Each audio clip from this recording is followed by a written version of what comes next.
Okay, we're going to go through the problems for your first semester final exam review, and I'm hoping that they're a good indication of the types of problems that you're going to see on your exam. At least maybe narrow it down for a few of the topics because you did cover a decent amount of material first semester. I noticed that the first uh, three problems, or actually four if you want to count that, although it doesn't have you find the equation. The first three problems are all asking you to find, given a function, to find its inverse. Now, here are the steps. Let's see if this is too big here. I think it'll fit on there. To find the inverse of a function, so you're given like f of x equals something here, right? I don't know, maybe something like 2x plus 5 plus 5. All right, what you're going to do is you're going to replace the f of x with y. So I would write y equals 2x plus 5. And then you're going to interchange the x and the y. So I'm going to make the x's y's, the y's x's. I get x equals 2y plus 5. And then I'm going to solve for y. So in this case, I'd have to subtract 5 from both sides. I would get x minus 5 equals 2y. And then I would have to divide by 2. And I would get, here, I'll put the y over here. I would get y equals x minus 5 all over 2. So that's usually the trickiest step, is to solve for y. Then you replace the y with the notation f inverse of x. So then that would tell me that my answer is f inverse of x is equal to x minus 5 all over 2. Now that could be written more than one way. If you're doing multiple choice and trying to match an answer, you'd have to be aware of the fact you could write this as 1/2 x minus 5/2 if you divided both of the terms in the numerator by 2. So remember, interchange the x and the y, change the f of x into a y, switch the x's and the y's around, solve for y, and then replace the y with f inverse of x. All right, now, I also want to make mention that when you're dealing with the graphs of inverse functions or inverse relations, one is a reflection of the other in the line y equals x. It's this line right here, this kind of red looking line here. This is the line that goes to the origin and has slope 1. So all you're going to do is you're going to just reflect it over this line. And also remember that if you have ordered pairs of a function, the ordered pairs that correspond to the inverse function, you just interchange the x and y. You just change the order. If this is 1, 3, then this becomes 3, 1. And you have an ordered pair for the inverse. Now I make mention of all this information because of the problems that are on the beginning of your review. I did not do these out in advance, so I'm going to get a piece of scratch paper here and I'm going to kind of work them out as I go here. Now, the first problem says f of x is equal to 7x plus 2, it looks like. Yeah, and you're to find f inverse of x. So I write y equals 7x plus 2. I interchange the variables. X equals 7y plus 2. And then I solve for y, just kind of like I was just talking about. And I get x minus 2 equals 7y. I'm going to divide both sides by 7 now to get rid of the 7 times the y. And I get y equals x minus 2 all over 7. I'm going to write this as f inverse of x is equal to x minus 2 all over 7. Remember that the domain of the original function is the range of the inverse, and the range of the original function is the domain of the inverse. It's because you switch the x and the y's around. All right, that's the first problem. Let's see if we match an answer. Yeah, it looks like we match answer B here. So this one is answer B. All right, next guy up. It says if f of x equals 2x plus 1 over 3, find f inverse of x. So it's kind of the same type of problem. All right, so problem number 2 says here that f of x is equal to 2x plus 1 all over 3, and you're to find f inverse. So I replace the f of x with y. I interchange the variables. I make the x's y's, the y's x's. And then I solve for y. Now in this case, to solve for y, to get the y by itself, I got to get rid of the 3 in the denominator first because the 3 is divided into that whole thing. So I'm going to multiply both sides by 3. I get 3x equals 2y plus 1. Then I'm going to subtract 1 from both sides. and I get 3x minus 1 equals 2y, and then I'm going to divide by 2. So I'm going to divide both sides by 2, the whole thing there on the left side by 2. I'll switch the variable, the sides around, and that is your F inverse. So F inverse of x is 3x minus 1 all over 2.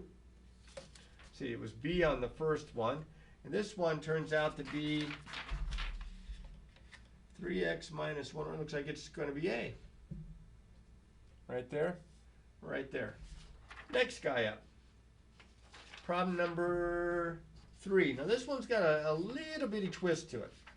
All right, it says here, that was problem 3 here. Let me write this down.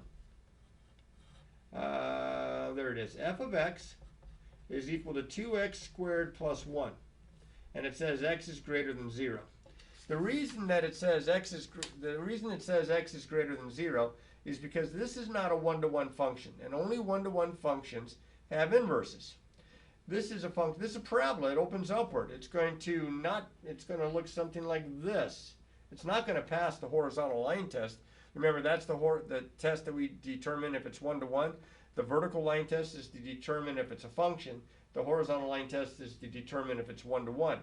So in this case, by limiting x greater than 0, we only really get this part of the graph here. And that part is one-to-one. It would pass the horizontal line test. So, now, look what happens here. If I plug in, it has to be greater than 0. So if I plug in, let's say 0, I get 1. If I plug in a number bigger than 0, then this becomes bigger than 0 plus 1 is bigger than 1. My range is going to be greater than 1. Why, you say, why is that important? Because they're going to switch it around when I write the inverse. So the first things first, y equals 2x squared plus 1. And so what I'm going to do is subtract 1 from both sides. And I'm going to flip-flop the sides. I get 2x squared equals, oh, wait a minute. Good Lord. Forgot a step, didn't I? I'm in such a hurry. Interchange the variables. Good Lord. X equals 2y squared plus 1. Now I'm going to subtract 1 from both sides. Let me move this up just a little bit here. X minus 1 equals 2y squared plus 1 minus 1. So I have x minus 1 equals 2y squared. Now I'm going to divide by 2, and I'm going to flip-flop the sides. I get y squared equals x minus 1 over 2. Now to get the y all by itself, I'm going to have to get rid of the square, so I'm going to have to take the square root of both sides. Now normally when you take the square root of both sides, and you're dealing with variables, you pick up a plus or minus. But remember here that x has to be greater than 0. It was given in the original function, which means down here that the range has to be greater than 0. And that's not going to happen with a negative, so it's just the positive square root. And again here, the range of this guy is the domain of the inverse, so the domain is, greater than 1. See how they just got interchanged? And so now I'm going to look for the answer that looks like this, with x greater than 1. Well, they didn't write x is greater than 1, those lowlifes. And on top of that, they rationalized my denominator. Good Lord. So I've got to take, good thing it was multiple choice. I might have missed out a point from not simplifying this. So let me come over here. Y equals, now the square root of x minus 1 over 2 is the same as the square root of x minus 1 all over the square root of 2. And to rationalize my denominator, remember you don't want to leave a radical in the denominator. I multiply top and bottom by the square root of 2. So now I have the square root of x minus 1 times the square root of 2. You can just multiply those. That's the square root of 2x minus 2. And then on the bottom, the square root of 2 over times the square root of 2 is 2. And this is my inverse. All right, now let's see if that matches an answer.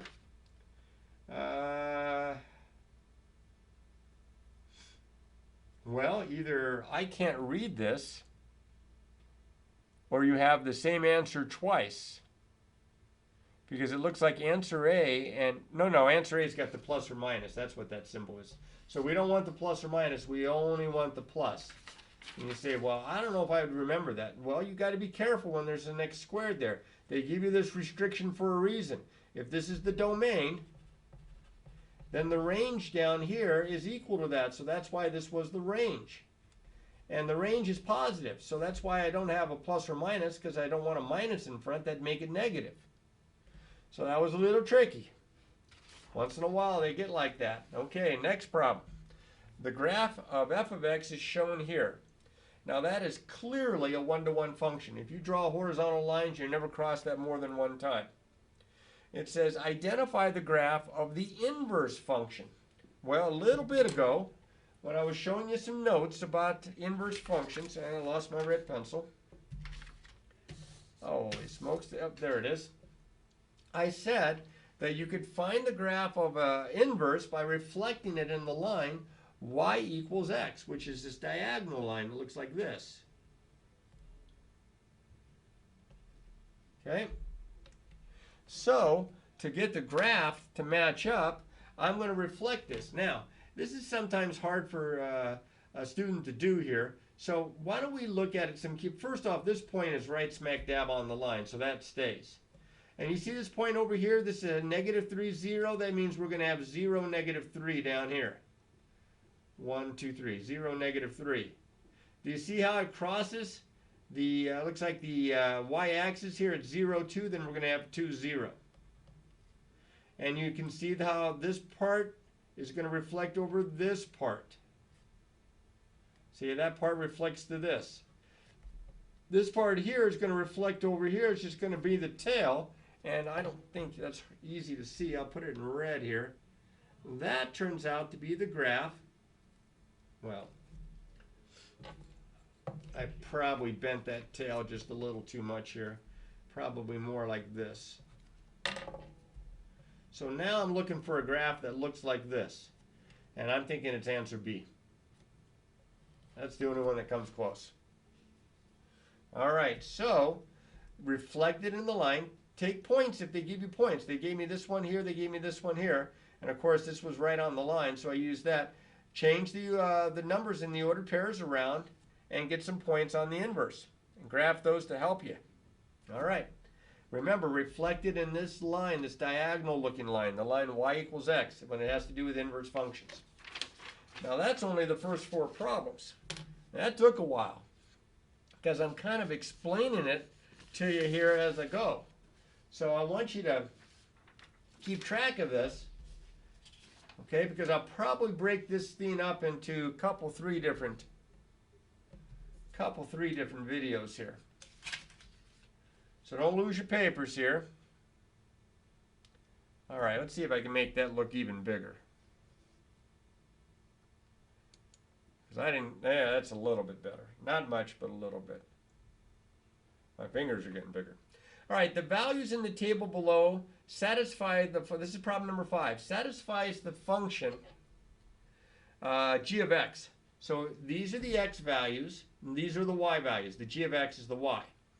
So you have negative 4 and negative 73, you have negative 2 and negative 13, you have 2 and 11, you have 3 and 32. Through which of the following points does the inverse function have to pass, the g inverse function? Well, remember, if this is the ordered pairs for your function g, we just switch them around. For g inverse, we would have negative 73, I think that's a 3, negative 4. We would have negative 13, negative 2. We would have 11, 2. And we would have 32, 3. So which of those matches up here? Well, C does. Is that the only one? That's the only one. It's right there. So it's the ordered pair 11, 2. All right, now that's all their questions on inverses. They could ask you other stuff, but that's all their inverses right now. All right, so we go up to problem 5, or problem 6, and then problem 7, which are on parabolas, quadratic functions. Now let's do a quick review here of quadratic functions. I think I wrote a couple notes down. Let's see if I can find them here. Well, maybe I didn't write some notes down. Here they are. Okay, I want to make sure that fits because I widened the screen there. Quadratic functions. Quadratic functions are the graphs of which are parabolas, usually fit either this form, which I call standard form, and this form, which I call vertex form. In either case, the a, the b, and the c here are real numbers. The a, the h, and the k here are real numbers. But this a is the same as this a. And you can tell something about your graph right away. If a is positive, it opens upward. If a is negative, it opens downward. It's inverted. Now, to find the vertex, which is probably the most important point on here, because it will be a maximum point or a minimum point, depending on if it opens upward or downward, we can use the formula x equals the opposite of b over 2a, where we get the a and the b from there. But in this form, vertex form, it's nice, because it's already set up so that we can find the vertex. It's the h and the k. The h and the k. So either way, I can find the vertex this way. Now this would only give me the x value. I'd have to plug the x back in to find the y value. But here I have both the h and the k. And if I need x-intercepts, what I normally do is I set y equal to 0. I set this equal to 0 or this equal to 0. And then I solve for x, which might mean some factoring or the quadratic formula. So those are some good things to know there. There's more. I mean, you have an axis of symmetry. The axis of symmetry is the vertical line that goes kind of like right through the center of your parabola, contains the vertex. That's the x value, as is this, the x value of the axis of symmetry, because the axis of symmetry is a vertical line, so it's going to fit the form axis of symmetry. It's going to fit the form x equals the opposite of b over 2a, or it's going to fit the form x equals h, depending on which way the equation is written. But that's your axis of symmetry. It's not part of the graph, but it helps you with the graph. All right, now let's look at some problems.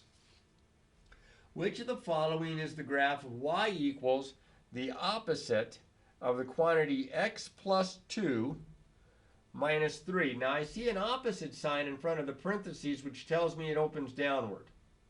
Well, I can stop. That's one of the beautiful things about a multiple choice test, is that if you look at your 4 answers and there's only one that has the ability to match it, then you know that's your answer. My answer is going to be B. That's the only one that's going to cross, that's going to hit there, that opens downward. And you can also see that your vertex here is -2, -3. Look, 2 to the left, 3 down. That matches that one again. Okay, so just using the vertex and really just using the fact if it opens upward or downward, I'm able to figure out the answer. All right, let's see if we have that much luck with the next one. In the next one, it says, which of the following is the graph of the quadratic function y equals x plus 2 times the quantity x minus 4? Well, this is not written in either standard form or vertex form. I like the fact that it's factored, because that'll help me find my x-intercepts. See, my x-intercepts are when y is 0. So I would have this as an equation. And so that's going to give me -2 and +4. So -2, 0, and 4, 0 are my x-intercepts. Well, what's nice about that is if I look at my examples, I can eliminate maybe some of these answers. Now, this is clearly y equals, if you multiply that out, x squared minus 2x minus 8 if you do FOIL. So that opens upward, and these are the only two that open upward. These open to the right. That's if the y is squared and the x is to the first power. But in this case, it's got to be one of these two, but look at your x-intercepts. So look at the scale. Each one of these tick marks is worth 2 this time. -2, 0, and 4, 0 would be here and here. Well, that doesn't land on those. -4, 0, and -2, 0 are there, and that's your guy right there. I was able to eliminate the dud answers right away. All right. Now, all of a sudden, from all the different kinds of problems that we practiced earlier on in the semester with quadratic functions, when we talked about minimum values and maximum values and all the rest, that's really all that they have there. They don't ask you anything about min and max values. They jump right into imaginary numbers. All right, so I got some stuff on imaginary numbers for you.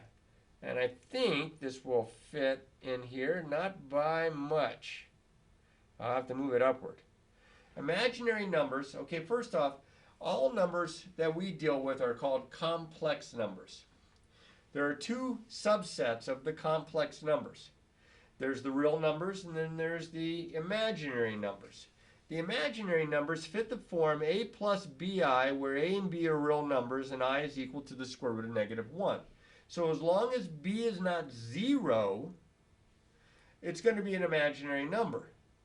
Okay, now if b is 0, then you have a real number. Okay, you don't have an imaginary number. Now if a is 0, but b is not, you have something like 3i or 4i or 5i or something like that. That's called a pure imaginary number. But remember that I is equal to the square root of -1. The reason I state that is I know that they're going to ask you about powers of I. So I to the first is just I to the second is the, I times I, or the square root of -1 times itself. That's -1. I squared equals -1. That'd be another good one to remember. I to the third power is I squared times I, which is -1 times I, or -I. And I to the fourth power is I squared times I squared, because you just add the exponents, which is -1 times -1, which is +1. Now, those are the first 4 powers. After that, it's cyclic. It repeats itself every 4. So notice here that I to the fifth is the same as I to the first. It's I. I to the sixth is the same as I squared. It's -1. I to the seventh is the same as I to the third. It's -I. I to the eighth power is the same as I to the fourth power. It's +1. In fact, if I is raised to a multiple of 4 exponent, it's going to equal 1, which is convenient for finding powers of I. So you kind of want to remember this as well. When you add and subtract imaginary numbers, it's kind of like combining like terms. You add up the real parts, you add up the imaginary parts. Like, oh, you can't see that. You add up the real parts, you add up the imaginary parts. Like the I is almost like a variable, okay? When you multiply, you're either going to distribute, depending on what you're multiplying together. Maybe you're multiplying a real number times an imaginary, or a pure imaginary times an imaginary. Or you might have to do FOIL. So like if you have a plus bi times, I don't know, c plus di, then you're going to have to kind of do a FOIL thing. And remember that I squared, oops, you can't see it now, I squared is -1. If we divide, and I'm going to show you an example of all these type, we kind of like rationalize the denominator. We get rid of the I that's in the denominator because that's like a radical. So with all that stated, let's look at some problems. First guy up. It is the square root of -8. So let me grab some scratch paper. This is problem number 8. And I have the square root of -8. Well, to figure this out, you want to make sure that you use the idea that the square root of a times b is equal to the square root of a times the square root of b. Because I'm going to think of the square root of -8. See the negative there? I'm going to think of that as a factor of -1. And the 8 is 4 times 2. And the reason I think of 8 as 4 times 2, because 4 is a perfect square. So I have 4 times 2 times -1. And if I use this property, this is the square root of 4 times the square root of 2 times the square root of -1. The square root of 4 is 2 times the square root of 2, and the square root of -1 is I. Now you could leave your answer like that because that is considered simplified, or sometimes they'll put the I in front of the radical so it doesn't look like somehow it's slid underneath the radical bar here. And they might write it like this. But I believe, let's see, in your answer, oh, they sure did. They did exactly what I said they might do. See how they put the I in front of the radical rather than on the end. That way it just doesn't get confused and look like maybe it's underneath the radical. Now the next guy up uses that property, or those properties I was talking about, with the powers of I, and knowing that the multiple of 4 exponent will give me equal to 1. I have here, and it looks like I to the 103. Problem number 9. I to the, oh, here, let me drop this down a little bit so you can see it here. I to the 103. I look for the biggest multiple of 4 that's less than or equal to the exponent, in this case 103. And it's 100. 100 is a multiple of 4. So I'm going to write this as I to the 100 times I to the third, because remember when you're multiplying and they have the same base, you add the exponent, so that would give me 103. This is 1. And I to the third, that was one of the very first powers of I that I showed you. That was negative I. So 1 times negative I is negative I. And that matches up with answer B. Negative I. All right. So that's why you want to remember the little trick with the multiple of 4. You don't want to go, okay, I to the first is I to the second is negative 1, I to the third is negative I to the fourth is 1, I to the fifth. You don't want to have to go one at a time. You can jump it a little bit here by using the fact that it's a multiple of 4. All right? So that gets us through the second page here. So I'll scoot that over here. Third page. On the third page, they're still doing some stuff with imaginary numbers. Okay, I've still got to make this a little bit bigger. I'm afraid that I'm going to lose my screen here if I overdo. And I can see now, I didn't notice it the first time, looks like you already tried some of these problems. All right, let's see what happens here. You have, for problem number 10, 4i to the second power. So for problem number 10, you have 4i to the second power. Well, that's 4 to the second power times I to the second power, using your properties of exponents. When you have a product raised to a power, each factor gets raised to the power. 4 to the second power is 16, and I squared is negative 1. So this is 16 times negative 1, or negative 16. And hopefully that's choice. Let me move my scratch paper. And it is. It's answer A. Negative 16. You already had that one marked. The next one says the square root of 9 plus the negative 9 plus the square root of negative 16. So this is number 11. The square root of negative 9 plus the square root of negative 16.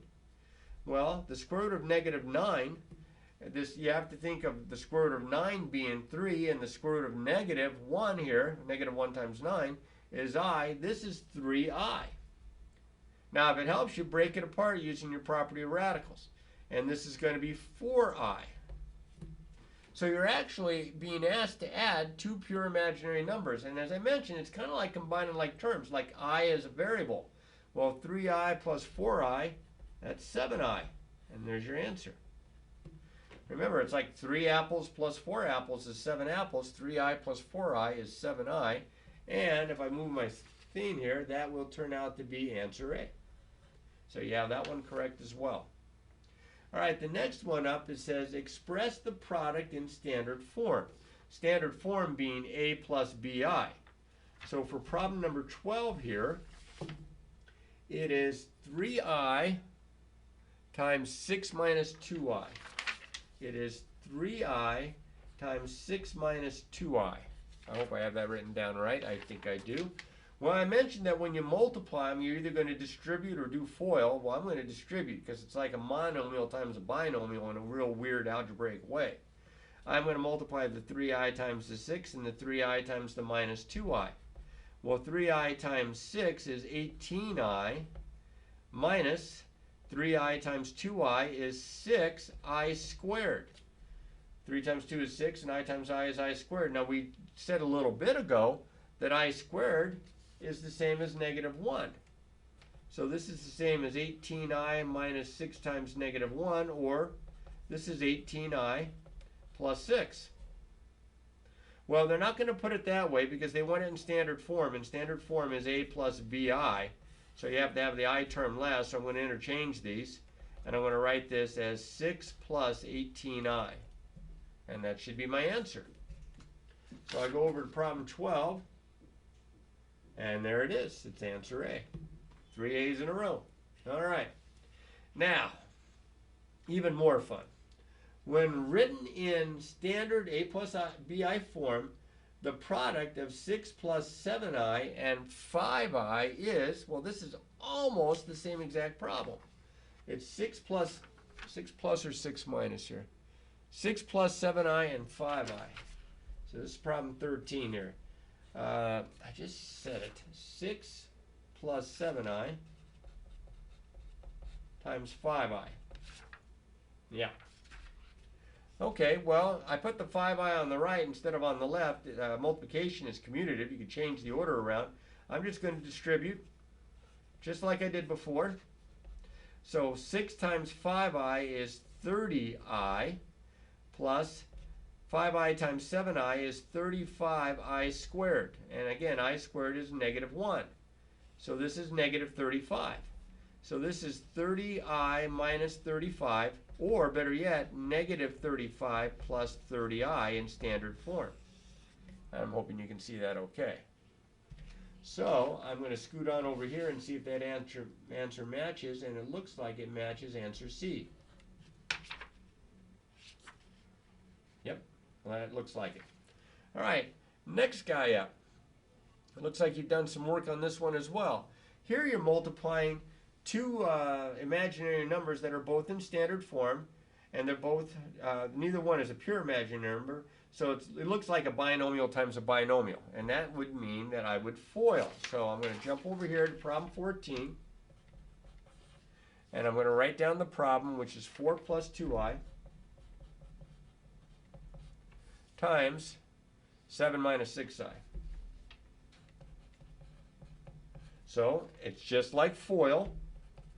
First, that's 28, outer, that's going to be minus 24i, inner, that's going to be plus 14i, and then last, that's going to be minus 12i to the second power. Well, let's see what we can do here.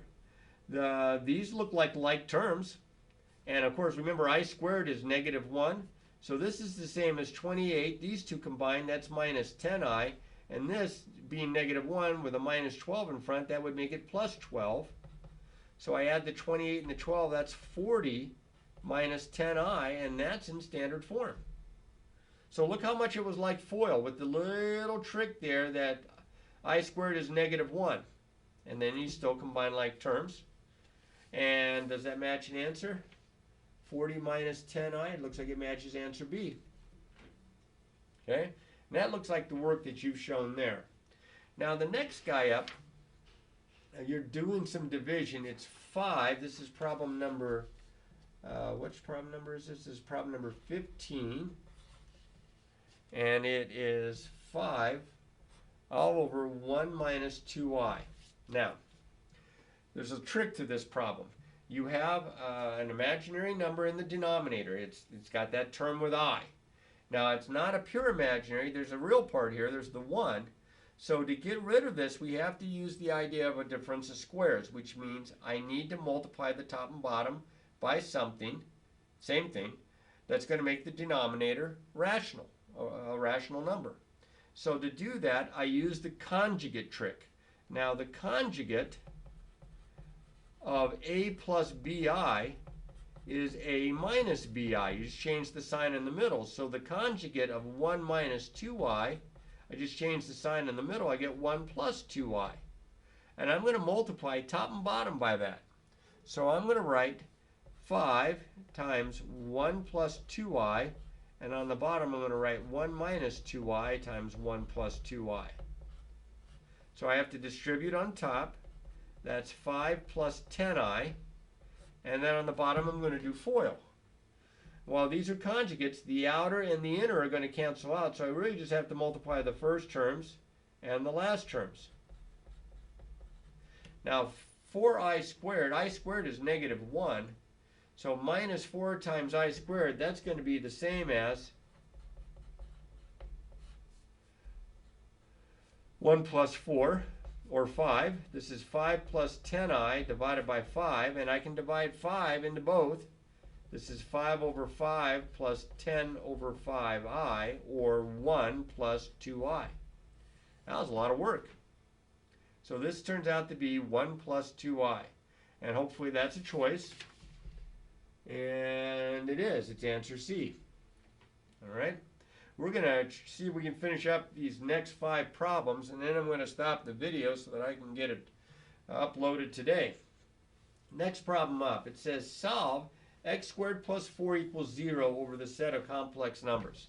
Now x squared, this is number 16, x squared plus 4, okay, over the imaginary number, the complex numbers, so you can have imaginaries. So since there's, it's quadratic, there should be 2 answers, but there's no x term. So I'm going to use the square root approach by getting the x squared by itself. So I have to subtract 4 from both sides, and I get a negative 4. Then I'm going to take the square root of both sides. Now the square root of x squared is the absolute value of x, and the square root of negative 4, think of this as 4 times negative 1, that's going to be a 2 and an I. The square root of negative 4 is 2i. And then to drop the absolute value means I pick up the plus or minus, so I'm going to get two answers there. I'm going to get 2i and negative 2i. So I subtracted 4 from both sides, took the square root, picked up the plus or minus there, and of course the square root of negative 4, think of that as 4 times negative 1, which is the square root of 4 times the square root of negative 1, which is 2i. And that's where that came from. All right. Hopefully that matches an answer. And it looks like it's answer B. All right. Now, you had a pretty good idea. I was hoping that there would be two answers there. Sometimes it could be like a double root, I suppose, or a root of multiplicity 2 here. But I'm thinking, looking at these answers, that your answer probably is going to be either B or D, because those are the only ones that had the plus or minus. You knew you were going to have to take a square root. All right, next guy up. Okay, you are to find the quotient and the remainder of x to the third plus 8x to the second plus 19x plus 13 divided by x plus 3. Now, they don't tell you if you're going to use long division or if you're going to use synthetic division, and you could use either one here, which makes me think I'm going to use synthetic division. But let's have a quick refresher. Here's a division problem. I'm dividing this guy by this guy. Notice there's no x term. So I put him out in front. If I'm doing long division, I put him underneath the division symbol. And notice that I put in the plus 0x there as a placeholder. I say to myself, what times x gives me 4x to the third, and that would be 4x to the second. I like to line up my like terms vertically, so I'll put it right above the 2x squared. Then I take this and I multiply it times it. I get 4x to the third plus 8x to the second. And here's where I would subtract, but I kind of stink at subtraction, so I'm better at adding opposites. So I usually just change the signs and add straight down, and I get negative 10x squared. Now I bring down the plus 0x, which is just 0, but it's a placeholder, so I'm going to keep it there. What times x gives me negative 10x squared? Always look at the first term. Well, that would be a negative or a minus 10x.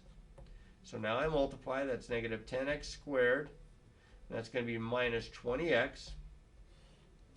And again, this is where I would subtract, but instead of subtracting, I'm going to add the opposite. So I take the opposite of both terms there, add straight down, these cancel, I get 20x and a plus 3. One more time.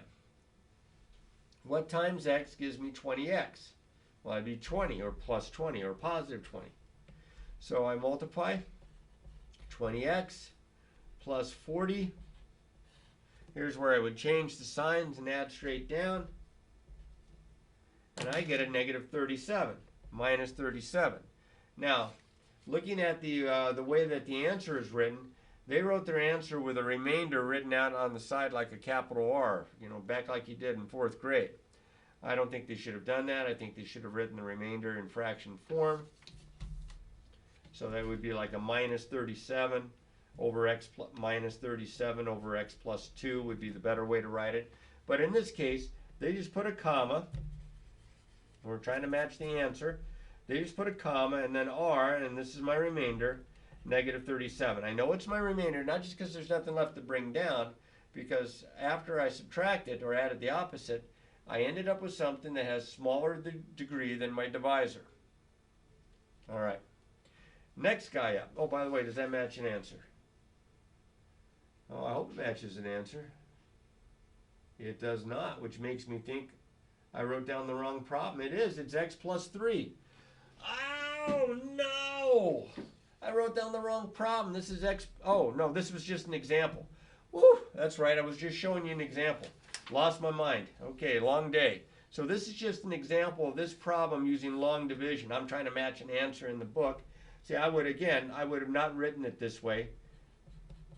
or not in the book, but on the test or the review, I would have written it this way. Okay. Now, with that stated, we know that we also have to be able to write it this way because that's the way they have it on the sample test, and so that might be the way they have it on the actual test. All right, sorry about the confusion there. I always started thinking I was doing a problem off the test, or off the review. Now, this is the same problem, but with synthetic division. The 4, the -2, the 0, and the 3 come from the coefficients of what you're dividing into, the dividend. And it has to be in the form x minus a number. And in this case, since it's x plus 2 that I'm dividing by, my number is -2. That's what's in the little pocket there. So I put the coefficients, including the placeholder. I leave some space below, and I put a fraction or a total bar. And then the pattern is you bring the first number straight down. That's a 4, and then you multiply. -2 times 4 is -8. Stack it underneath the next. Then you add straight down. Then you start all over. Then you multiply. That'd be a +20. Then you add straight down. Then you multiply till you run out of numbers. And then you add straight down. And I circle the last number because that's my remainder. See how it's the remainder? And the actual answer, or quotient, comes from those 3 numbers, sometimes referred to as the depressed polynomial. So this is my constant, this is my x, this is my x squared. I have 4x squared minus 10x plus 20. And then here's my remainder, minus 37 over what I was dividing by. And you will notice that this answer, much faster, same answer here. So you should be able to do long division synthetic. Now if you say, well, why wouldn't I use synthetic all the time? Because you have to have your divisor in this form. And if it's not in this form, if there's a 3 or it's an x squared, you're out of luck. You can't use synthetic. Not convenient. Okay, here we go back to the problems. So let's see. I've still got some space on this piece of paper here. In this problem it says, find the quotient and the remainder. If I can get it here in the middle. There, we got it. Move it over here like this. Find the quotient and the remainder of x to the third plus 8x to the second plus 19x plus 13, and that's divided by, it looks like x plus 3. So since I'm dividing by x plus 3, I'm going to use synthetic division. So I'm going to write down the coefficients. There's a 1, there's an 8, there's a 19, there's a 13, all positive. So a 1, an 8, a 19, and a 13, all positive.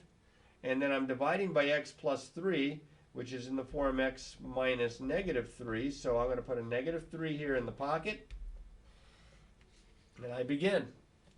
The 1 comes straight down, and then you multiply, -3, then you add 5. Then you multiply, -15, and then you add 4. Then you multiply, -12, and then you add 1, and that's my remainder. So I'm going to write, now this is my constant. This is, by the way, problem 17. I'm sorry, I didn't mark it here. This is my constant. This is my x term. This is my x squared term. So I have 1x squared plus 5x plus 4 plus my remainder all over my divisor, which was x plus 3. And there's your guy. But they probably wrote it like this: x squared plus 5x plus 4, comma, remainder 1. Which to me is kind of silly to write it that way. That's just me though. And that looks a lot like answer C. Alright, next guy up. It says use synthetic division to find the remainder when you have all this stuff that's being divided. So it's not the same problem. Sometimes they'll do that to you. Okay, so this is problem number 18. All right, so I have 2x to the fourth, and then I have plus 3x to the third. I have to be careful to see if they dropped any terms here. Then I have a minus x squared. So far they're all there. And then I have a minus 2. Oh, there's no x term. So I have to be careful of that. There's like a 0x there. And then what am I dividing by? I'm dividing by x plus 2.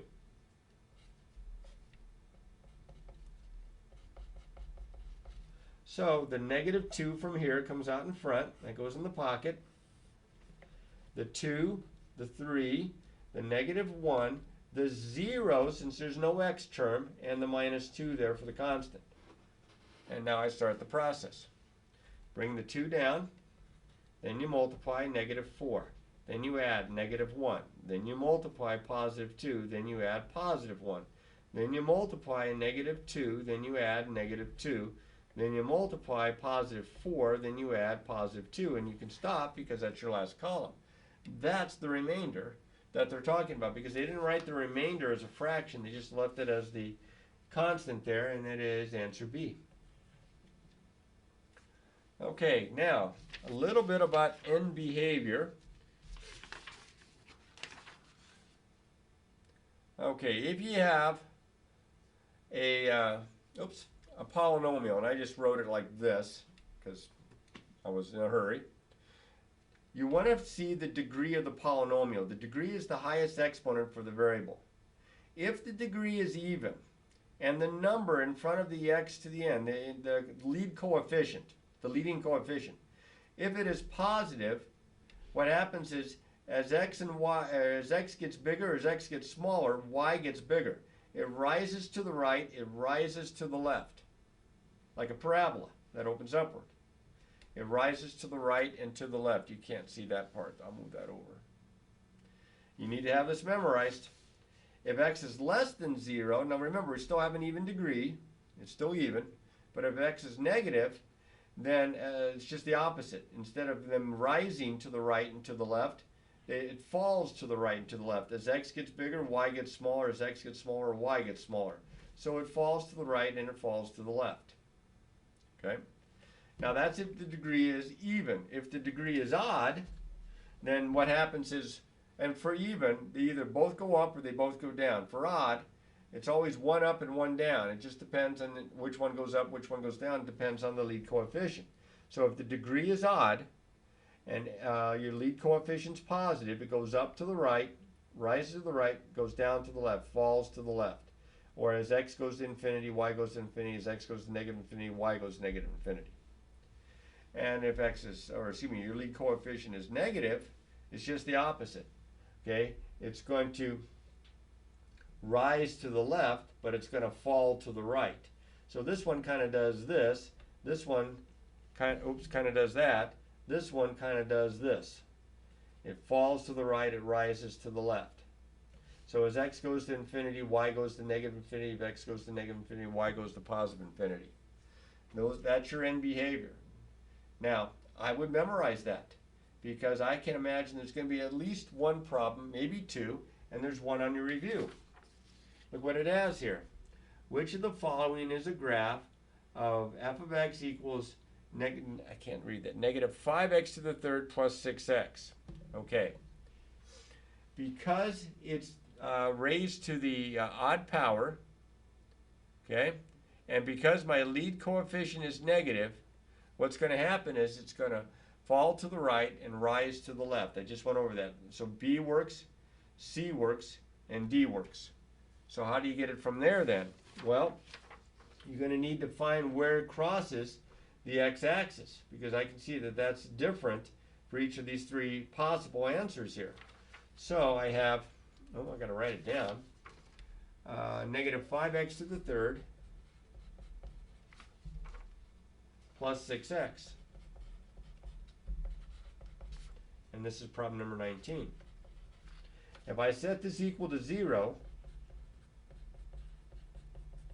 and if I factor out an x, I would get negative 5x squared plus 6. So either this is 0 or this is 0.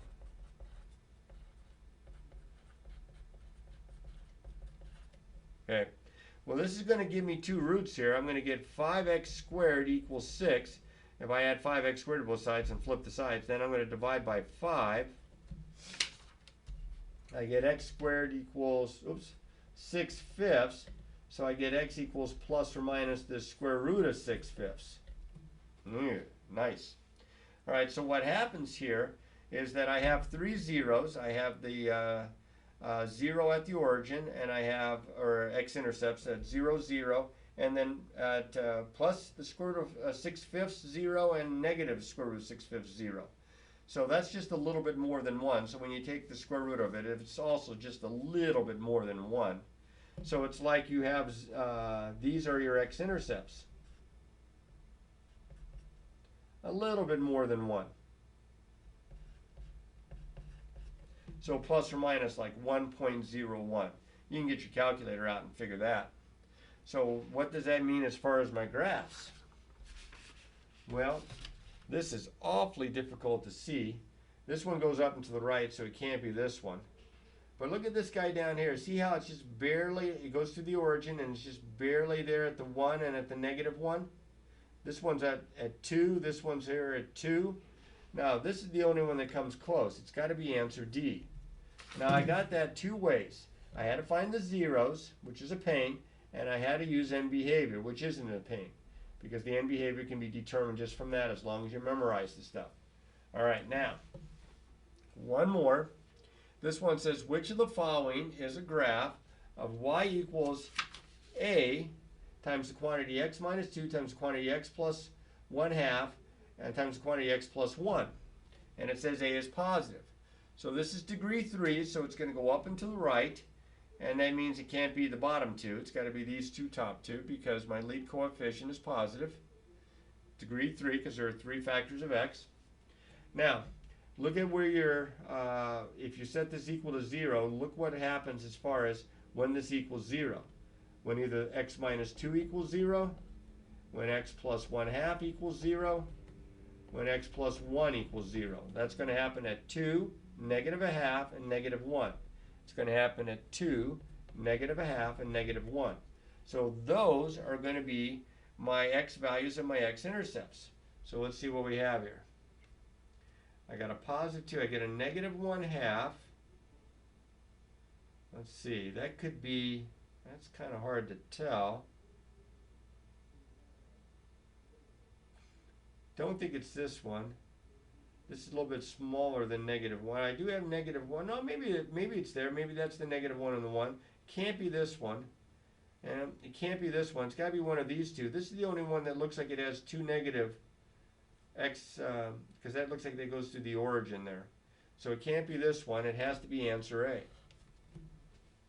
So again, I got that with end behavior and with the zeros, or the x values of the x-intercepts.